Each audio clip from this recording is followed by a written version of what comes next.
Okay, so you touched on fasting, and I thought this is I've read some of your blogs when you've gone through some long fast.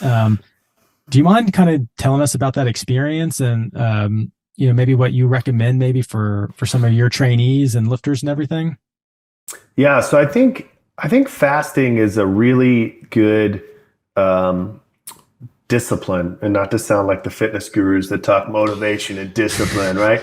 But I do think it's a good way to keep your relationship with food in check, and then it's really good, I find, to teach folks that are trying to learn that intuitive eating, how much output versus how much input. Because when you go on a fast, day one's miserable. I mean, it's fine. And, then lunchtime comes, your stomach's growling, you're irritable. And the worst is like day one going to bed because it's so different than what you usually do. You usually are fed when you go to bed. Now you're not. So you sleep like crap. You wake up day two, though, and you're like, this is amazing. Do I even need food? Is food even something that is required? And then that dips throughout the day. And then the longest I've done is a 5 day. Jeez. But I Oh think, wow.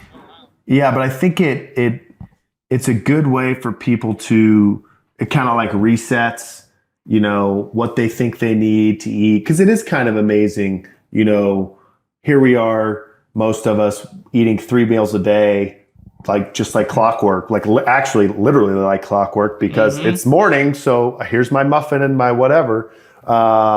And so when you separate that and all of a sudden you don't eat for one day, it's just kind of mind blowing. Like, hey, maybe I was irritable. Maybe I was mean to an employee or whatever. I'm kidding. But I just went 36 hours and I didn't eat anything besides water. So yeah, when I tell people to fast, or not tell them, but if I'm coaching them through a fast, I usually start with them like, hey, skip breakfast for like 4 days in a row, right? Just so they start to like, I want something. Oh, I don't get that thing. And then Mm-hmm. like maybe day five, don't eat just like that whole day. And like, I don't recommend that anyone starts off with a fast. Again, if you're weak and need to get stronger, you probably need to Right. be eating right now. So it's a specific person that I think it's a good fit for. And how do you coach someone who maybe you looked at them, you said, okay, they can do a fast depending on where they're at. Do they lift still? Do they back off some during that week or day? How do you Yeah, coach them through yeah. that?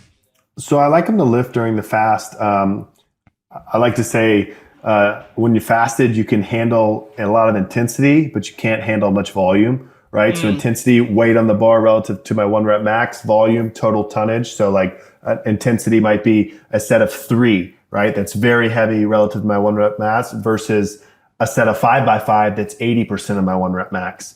So you can go in and do stuff. So I generally try to keep the weight of the bar very high, but the workouts are very short and there's not a ton of volume because so if I go and squat 500 pounds, right, for a single versus yesterday where I squat 385, 5 by 5, I can squat 500 pounds for a single and not think about food the rest of the day. I squat 385 by 5 by 5 and I'm like cupcakes, pizza, like bagels, give me all the food. I'm starving. And so I think you can handle intensity, but not a ton of volume.